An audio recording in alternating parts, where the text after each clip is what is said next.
আমার অফিসের বস ঈদের দিন অসুস্থ হয়ে যাওয়ার কারণে ঈদের দিন বিকেলে আমরা ঢাকার উদ্দেশ্যে রওনা দিই এবং আস্তে আস্তে রাত হয়ে যায়। ঈদের পরের দিন আমরা ক্লিনিকে বসকে ভর্তি করাই। এটা হচ্ছে বসুন্ধরা ঠিক একটু সামনে পন্থপথে। আমি এই মুহূর্তে আছি বসুন্ধরা সিটিতে। ঈদের ছুটিতে বসুন্ধরা শপিং মল পুরোপুরি বন্ধ, কিন্তু সিনেপ্লেক্স যেটা আছে ওইটা খোলা আছে। আমি আপনাদেরকে বসুন্ধরা সিটির ভিতরে নিয়ে যাব এবং দেখাবো যে কোথায় সিনেমা দেখা হয় এবং বসুন্ধরা সিটির মধ্যে কেমন।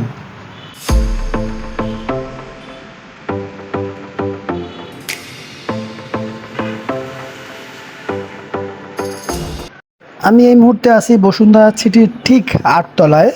এখান থেকে পুরো ভিউটা দেখা যায়। বসুন্ধরা সিটিটা টিপ ট্যাবলেট শেপের।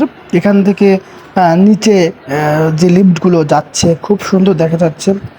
ছুটির কারণে সব শপিং মলই বন্ধ। এখানে লোক সমাগমও খুব কম। এটা হচ্ছে বসুন্ধরা সিনেপ্লেক্স। আমি এই মুহূর্তে আছি বসুন্ধরার 8 তলায়। 8 তলা থেকে নিচে যাব লিফটে করে, আর আপনাদের দেখাবো যে লিফটের মধ্যে থেকে বসুন্ধরা সিটিটা কত সুন্দর দেখা যায়। ঈদের ছুটিতে বসুন্ধরা সিটি ফাঁকা থাকলেও কিছু কিছু মানুষ বসুন্ধরা সিটিতে ঘুরতে আসছে, সিনেমা দেখতে আসছে।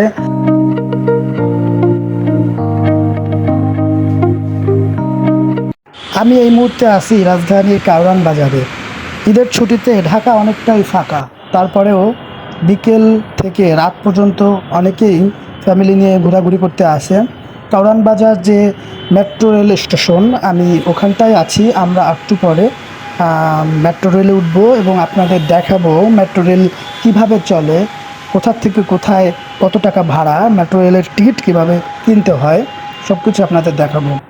কারওয়ান বাজার ঠিক এই প্রান্তে হচ্ছে পান্থপথের রোড, অপর প্রান্তে তিতাস এবং 21শে টেলিভিশন ভবন। মোড়টা খুবই সুন্দর, চাকচমকপূর্ণ রাস্তায় দেখা যায়। এটা হচ্ছে মেট্রো রেলের যে ম্যাপটি, কোথা থেকে কোথায় যেতে হয়। এই মেশিনটা হচ্ছে মেট্রো রেলের টিকিট কেনার যে বুথ, সেই বুথটি। এখানে টাকা দিলে স্বয়ংক্রিয়ভাবে একটা কার্ড চলে আসে এবং আপনার কার্ডটা নিয়ে মেট্রো রেলে উঠতে হয়। অবশ্য মেট্রো রেলে ওঠার সময় যে গেটের ওখানে কার্ডটা শো করতে হয়। মেট্রো রেল চলে আসছে, আমরা একটু পরেই মেট্রো রেলে উঠবো এবং যাব উত্তরার দিকে। আমার এই প্রথম মেট্রো রেলে ওঠা, খুবই ভালো লাগছে। মেট্রো রেলে সবসময়তেই একটু ভিড় থাকে, বসার সুযোগ হয় না, কারণ সবাই একটু তাড়াতাড়ি বাড়ি যাওয়ার জন্যই মেট্রো রেলটা বেছে নিয়েছে। এবং মেট্রো রেলটা বাংলাদেশ এবং ঢাকা শহর সবাই একটা স্বপ্নের বাহন। আমি এই মুহূর্তে চলে আসলাম উত্তরায়। এখানটায় ঈদে সারা শহর ফাঁকা থাকলেও মেট্রো রেলে এসে মনে হলো প্রাণ ফিরে পেলাম। এখানে অনেক লোকারণ্য, বিভিন্ন স্থান থেকে অন্য স্থানে যাওয়ার জন্য অনেকেই মেট্রো রেলটা ব্যবহার করে। অনেক সুন্দর। আমি প্রায় 5 মিনিটেই কারওয়ান বাজার থেকে উত্তরায় চলে আসলাম। এটা অনেক দারুণ একটা ফিল ছিল আমার জন্য, যেহেতু প্রথম আমি মেট্রো রেলে উঠেছিলাম। আমি এখন উত্তরার থেকে আবার কারওয়ান বাজার যাব, আপনারা আমার সাথে থাকবেন। কিন্তু আমি একটি চালাকি করেছি, সেটা হয়তো বা চালাকিও না, আমি ভুলক্রমে এটা হয়ে গেছে। আমি একটা টিকিট দিয়েই আমি কারওয়ান বাজার থেকে উত্তরা আসলাম। উত্তরার থেকে এখন আবার কারওয়ান বাজার দিকেই যাব। আমার কিন্তু একটা টিকিটই লেগেছে। কারওয়ান বাজারের যে মেট্রো রেলটি সেটা চলে আসছে, এবার আমরা এটা উঠবো, উঠে কারওয়ান বাজার দিকেই যাব। আমার মনে হচ্ছিল আমি বাইরের কোনো কান্ট্রিতে চলে আসছি।